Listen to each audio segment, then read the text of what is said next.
If you're tired of not making progress and you're ready to be the artist you know you're meant to be, you're in the right place. You're listening to the Singer's Path podcast.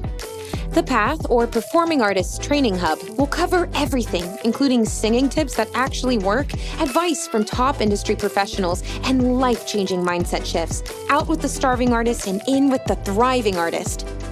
I'm your host, Sarah Bishop, professional singer, actor, educator, and entrepreneur. I'm not afraid to speak the truth and stop the gatekeeping of quality information so you can actually become the artist you dream of being. So let's get on the path, shall we? Even though we're all on our own journeys, it always helps to have a guide.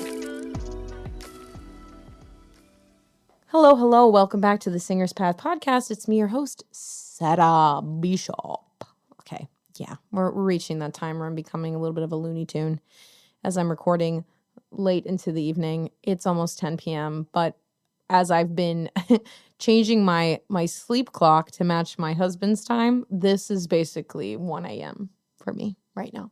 Plus, I did Pilates today, which I got one of those like trials nearby in Astoria where I live, for like one of those really intense Pilates places that like you see on, like they make a sketch about it on SNL, where like you're shaking and it's like the rooms are black and the machine like seems a little bit sexual, but it's also so hard. Like, yes. So I'm doing that for 2 weeks and can confirm very hard, incredibly hard. My legs have been like jackhammer shaking, like trying to do these like rollouts and tigers and lions and bears. Oh my, they have all these names for them that are named after animals. I don't quite understand it. I'm just hanging on by a thread, and that has definitely been taking my energy levels down, as it's been quite the physical exertion for me, being rather inactive in 2025. So here we are. It is kicking my ass, and that's why I feel so tired. I promise at some point I will maybe start prioritizing recording some of these when my brain isn't scrambled eggs. I was like reflecting on some of these prior episodes. I'm like, oh man, do I take those down? Like, I just feel like I'm slightly incoherent, but possibly it's entertaining for you. So maybe you like it. Maybe you don't. I don't know. Anyway, today we're going to keep leaning on the theme that we had going from last time, which is kind of talking about, the difficulties of audition season. But in this episode, contrary to last week where it was all about regaining control over, the narrative of your own creativity, making your own work, prioritizing that, getting out of the spiral. We talked about like, what's your attitude around creating your work? Can you make it less overwhelming? Can you just make it about having fun? All of that. So that was all about reclaiming your joy around the shittiness of audition season. And this week, I want to talk about the other heinous part that can be what audition season is, and that is self-taping. Everything self-tape. I want to talk about how you can genuinely fall in love with self-taping and how you can lean into the benefits of what it provides and how, it can start to actually be fun. I always want to preface this with, if you hate self-taping, first of all, I see you. We always love to visit Sarah from 2018, 2019, possibly 2017.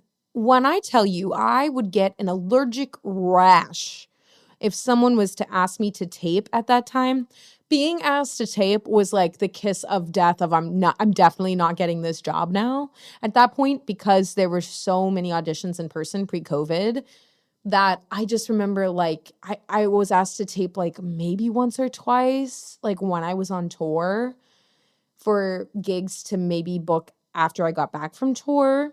And they were always bad. Like I was just not good at taping, I wasn't good at taping because I actually had no idea how to be on film. And I was only trained in stage and I was only trained to audition in person. So it felt so foreign to me. It felt so out of control. And plus I would do takes over and over and over again, just from a general distaste of not liking what I did, but also not being able to put my thumb on why I didn't like it or what to change about it. So it was just this like circle of hell of being like, oh my God, oh, I know this isn't my best work. And oh my God. And I know, oh, I'm just going to have to do it 100 times. It's going to take forever. And then, oh, I'm going to mess up my lines or I'm going to read. And then, oh God. So it was like this spiral anytime I was asked to tape. And again, wasn't asked to tape very much, so I wasn't very good at it. And that, that happened for a few years from like 2016 to 2020.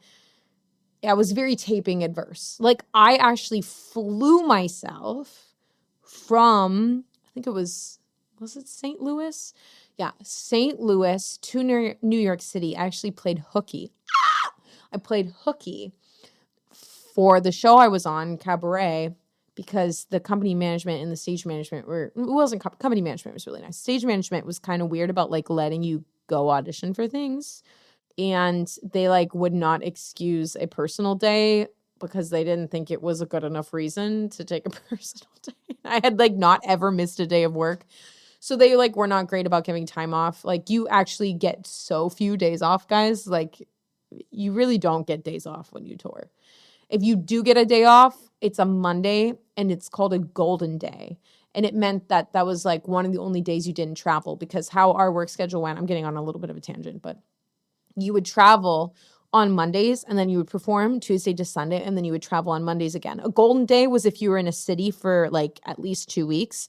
So that Monday was actually a day off, right? So anyway, they would not give us days off. So I played hooky and like said I was sick.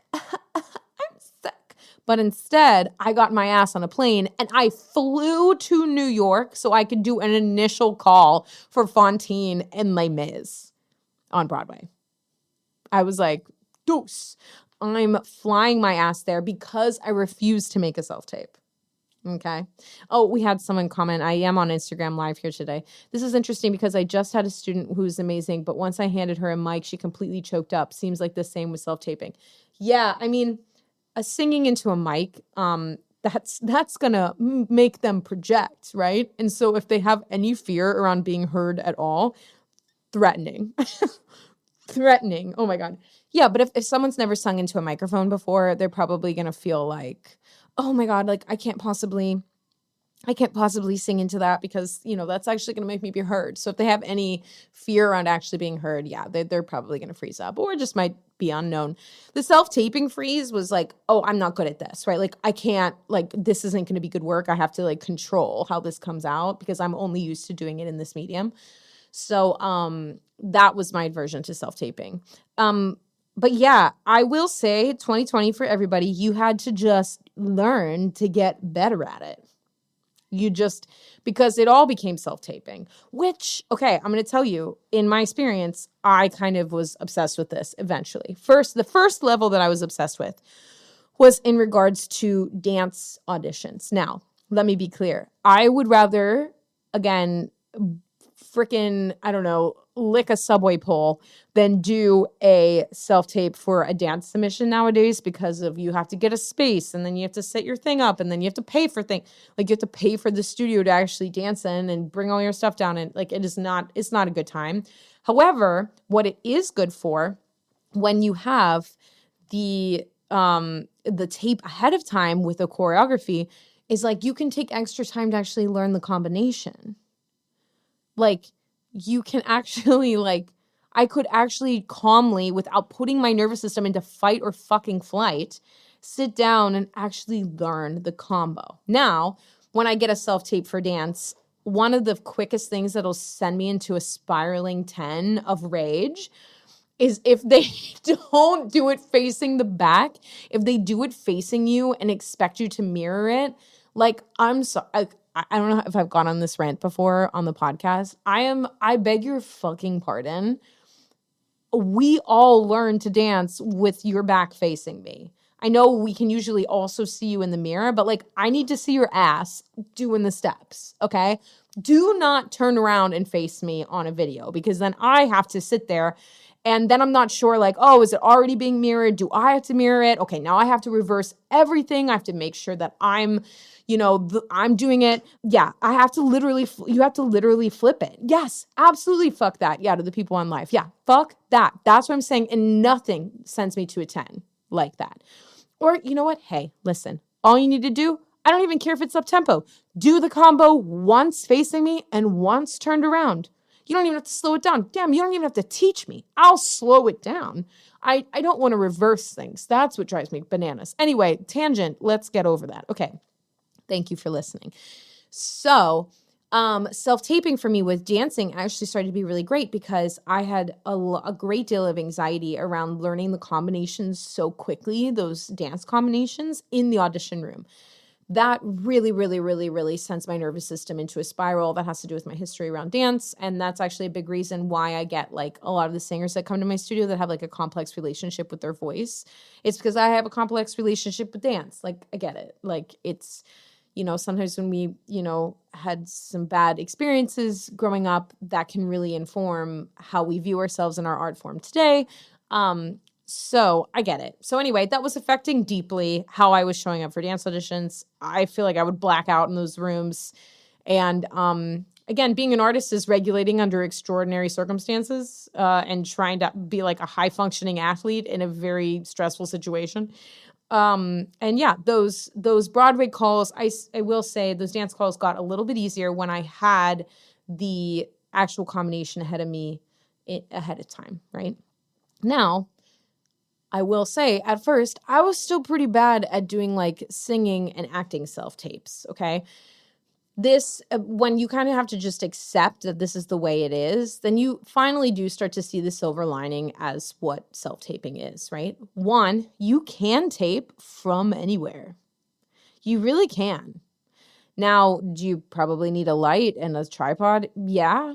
Do you need the fanciest setup? No. I've booked straight from tape. I mean, I almost booked straight from tape on this recent gig that I got.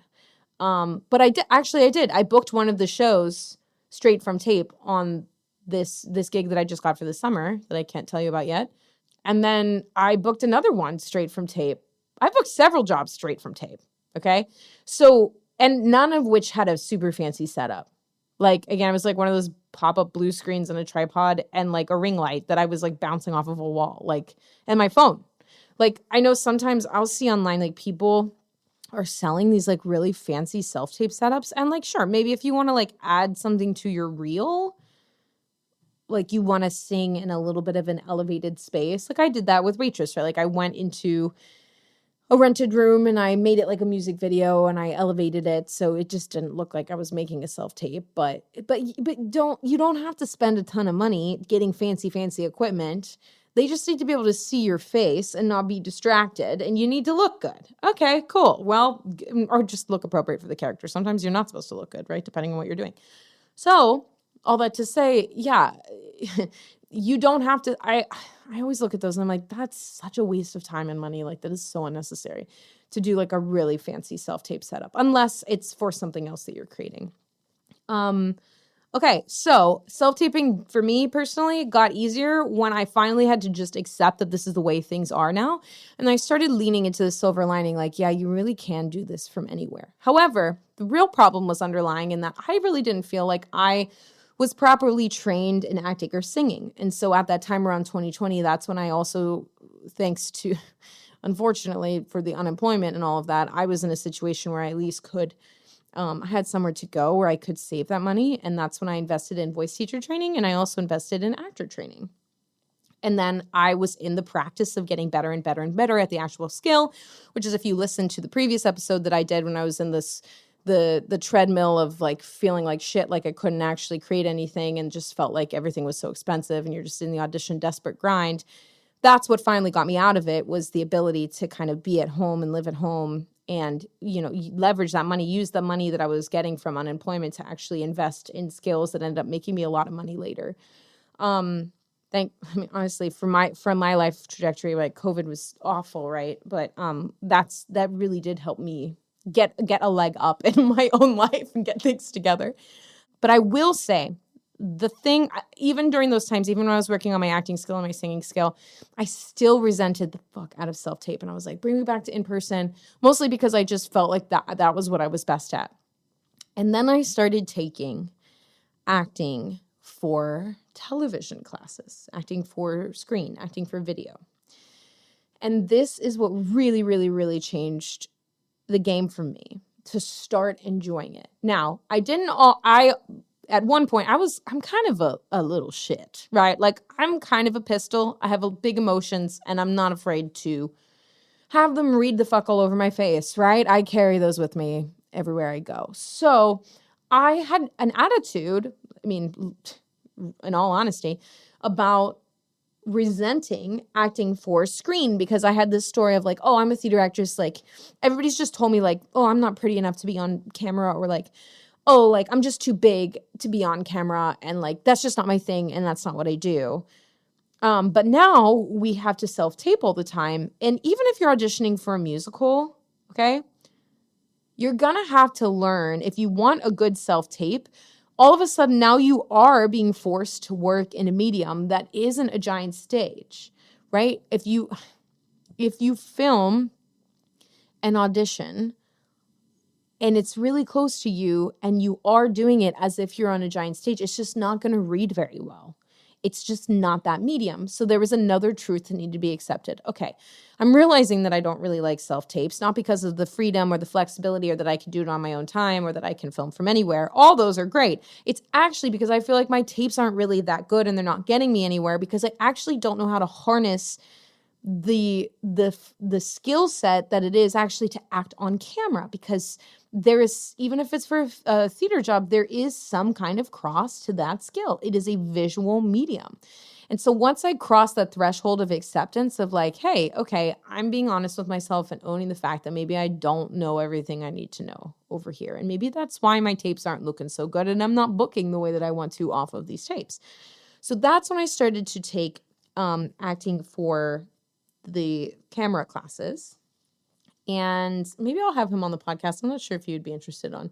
But I met my acting for screen teacher, Eric Reese. I think that's how he says it. I've never actually asked him that, if it's Eric Rice or Eric Reese. He was an associate for the Bob Krakauer studio for a long time. And if you're in New York, you'll know that name because everybody and their sister gets sent there, especially in theater, to learn how to act for camera. That's like the go-to learn how to act for camera place.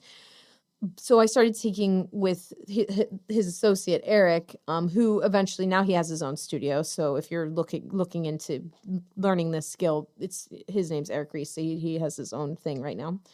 He doesn't work with Bob anymore. But he is the person that taught me honestly, a lot of the stuff that I share on here. Actually, he's one that really encouraged me and my other friends to make our own work, really just to reclaim our own joy over anything else, like I talked about last week. He's an excellent teacher. I mean, truly. He also had me have so much faith in group lessons and inspired me to create my own group lessons with singing, which I wasn't even sure was possible because of how so traditionally everything's structured one-on-one.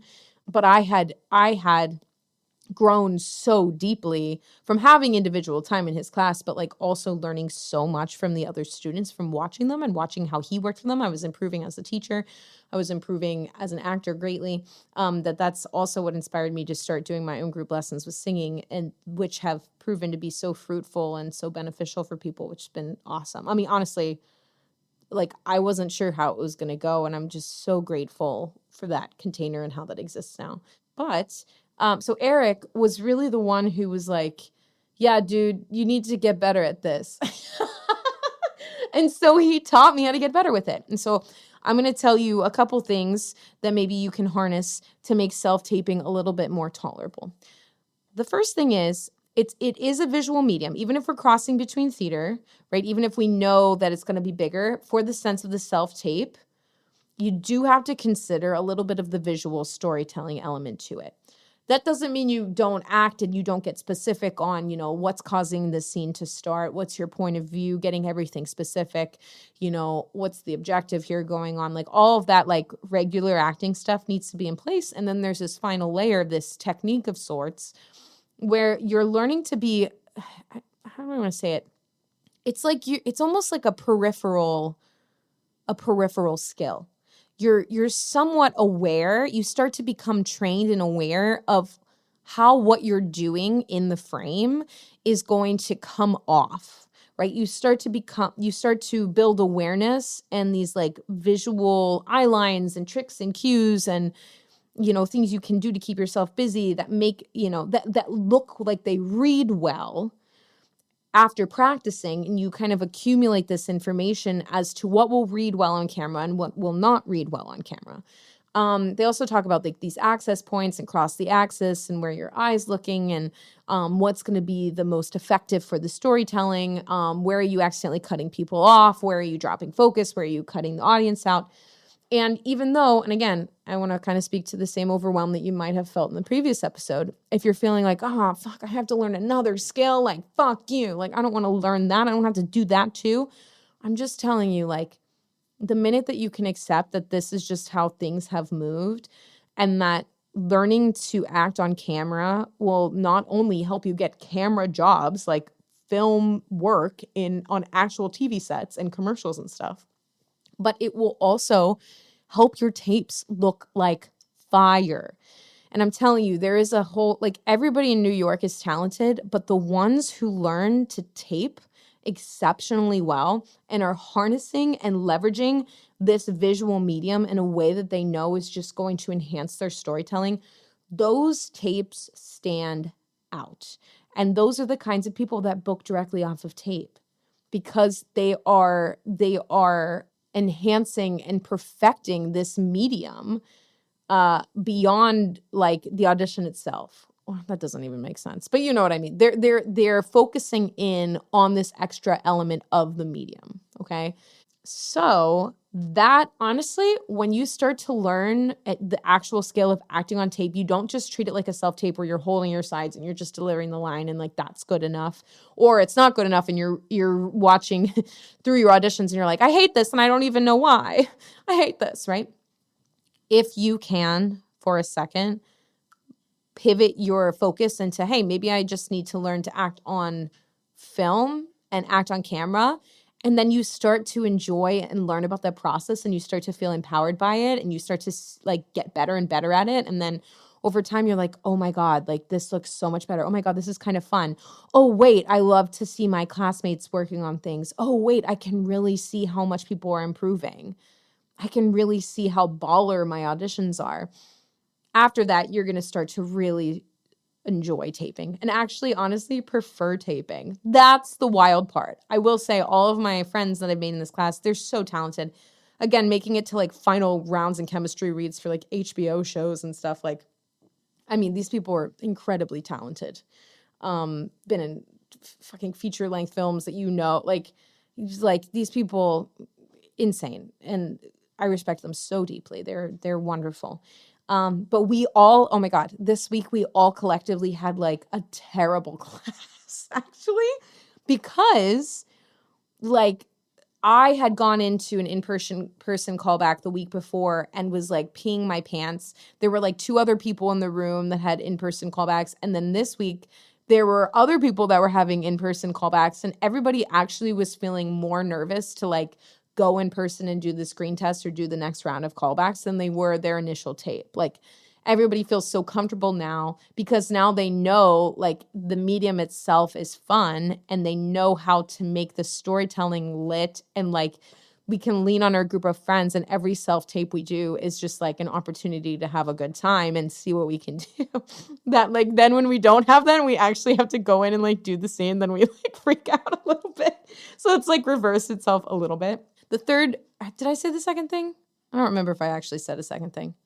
The next thing that will make self-taping feel like you want to die a little bit less is really being specific about changes you would like to make. So instead of looking at your self-tape and being like, oh, I hate it, I just hate it, and then you don't have any like specific reasons or adjustments as to what you want to do with the tape itself, that is vague criticism that is cruel to yourself, okay?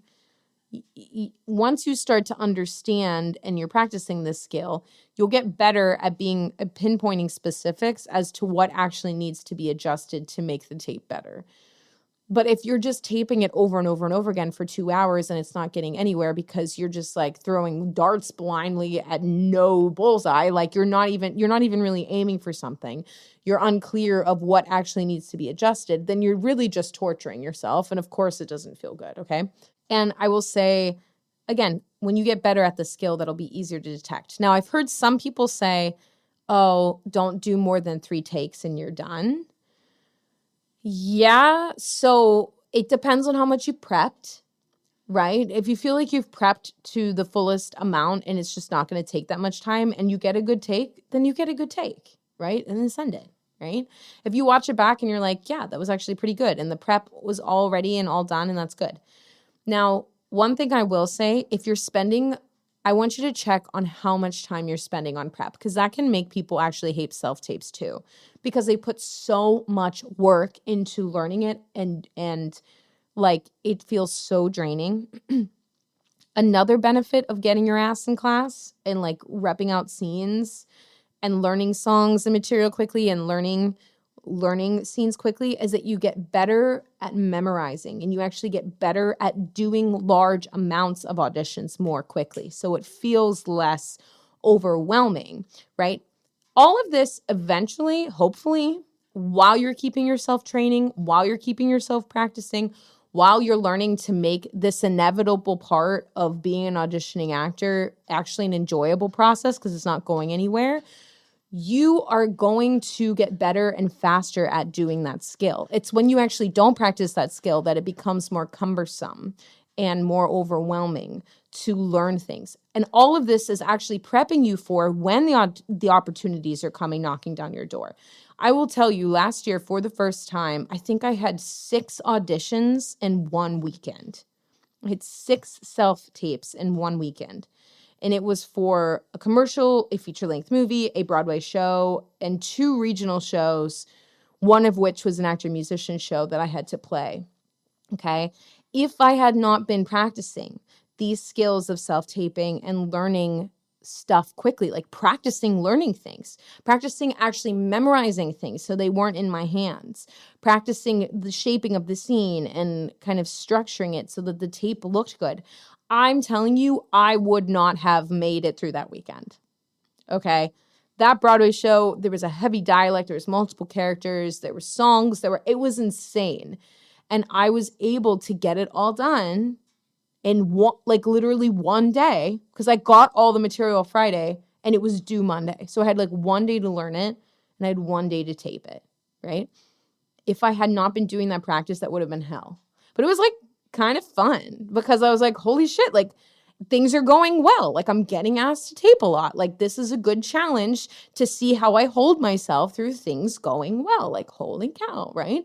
Let's just keep going. Let's see how well I do. Let's see where the bar is raised to. And I will say, I think all my work was pretty darn good that weekend, all things considered. Okay. So that will make that process, when success starts happening for you, all of that's going to feel a little bit better. Like you're actually prepared to handle it. The other thing, final thing that I'll say that will make you fall in love with self-taping and not feel like you want to staple your face to the carpet is actually finding a group of friends that you can rotate between to help each other with tapes. I love my husband, and he has come in clutch on certain occasions when I haven't been able to get a reader, right? I do feel it can be cumbersome for the significant others to always be readers. If you can find some friends, like maybe from these classes that you might be taking, or like the friends you're like reading plays with, you trust, or you went to BFA together or whatever. If you have a network of people that you can call and ask around if people are available to be your reader, and you have a good working dynamic and you trust their eye and how they, their feedback and how they're seeing things, you trust their viewpoint of working on the material and their understanding of the material, it then becomes more fun. So like again, DJ, you guys heard DJ. DJ's on this episode like quarterly, right? He's the most reoccurring guest, right? DJ and I read for each other quite a lot. Now, I do get a lot of auditions just based off of, I don't know if it's like my type is more flexible. I don't know, but DJ's a more specific type. So DJ gets more specific auditions. But he has a really fucking high booking rate. He'll like book every other job he actually auditions for.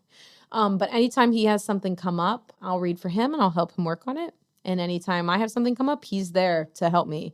And if he's not available, I also have my other friends. I have about 4 or 5 other friends that I can call upon who would be glad to do that. And it's reciprocal, right? You help them too. So I hope this, just gave you some ways of like maybe rethinking about self-taping to kind of narrow it all down. It comes down to creating a network of people that you enjoy learning with that can read with you.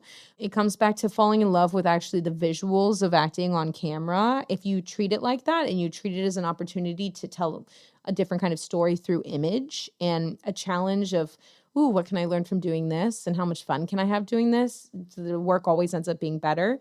You learned about if you're going to do multiple takes of something, that's going to depend on how much prep you do. But if you practice actually prepping, you'll get faster at that. So that won't feel so cumbersome and crazy. And then if you do have to do a bunch of takes, just make sure when you're criticizing yourself, you're giving yourself like specific criticism. Like, I didn't like this one thing about the take. Not, oh, the whole thing's terrible and I don't know how to adjust it. Well, you got to use your critical eye and pick out like a couple actual actionable, adjustable things that you can change about the take so that you can do it and then not drive yourself crazy, okay? We also talked about the tape not having to look perfect, right? Sometimes people book work even not presenting the best audition they've ever done, right? If you're right for something, you're right for something. We were just talking in class about the audition for the main guy in House. I'll have to watch that. I actually haven't seen it, but they said it was wild. Like, he's backlit, like he's hungover. He doesn't know his lines. He's like holding a sheet, and yet that is House, and he booked House, right?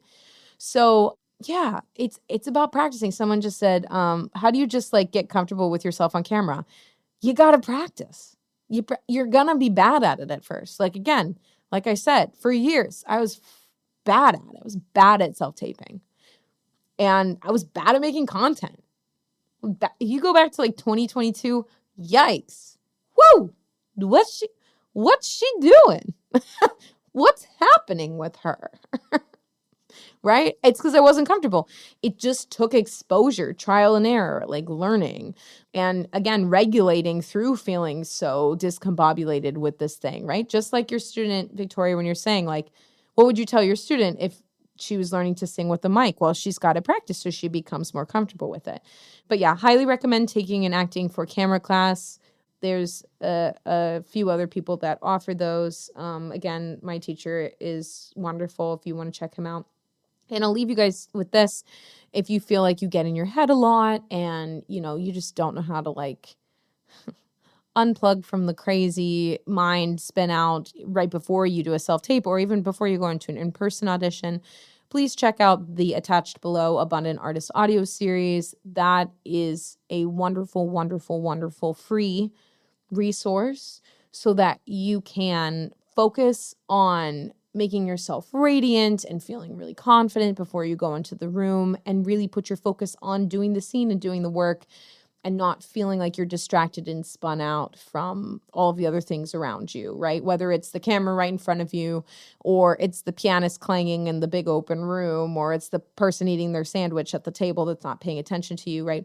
These Abundant Artist audio meditation tracks really help train your brain to radiate and do your best in the room. There's also some other ones that are really powerful. The Performer Glow one is super powerful. Everyone loves that one. They use those ones right before auditions. I use it before auditions. I feel great. It uses some Kundalini energy, activates that magnetism. It's a little bit of threshold work. There's a lot of great elements to it that people really love. So check that free thing out. That should be linked down below in the podcast. If you're listening live and you want to go check that out, that's in the link in my bio on my Instagram page, completely free. And with that, I do wish you a better audition season. It has been slow in 2026. I want to validate you. It's been a little slow. And that's okay. That happens. That doesn't mean you're doing anything wrong. And actually, your only job is to refocus on how you can make the actual job itself, which is really auditioning. That's your actual job. How to make that more sustainable and enjoyable for you and not in a way that burns you out and just fries you, okay? With all of that, I hope you learned something or got some helpful info or even had a giggle at some of my slurred words that apparently happen when I'm tired. But I hope you have a wonderful rest of your day. If you love the podcast, don't forget to leave us a 5-star written review. Send it to singerspath@gmail.com. We'll enter you to win a free lesson. And with that, I will see you next time. Okay, bye-bye.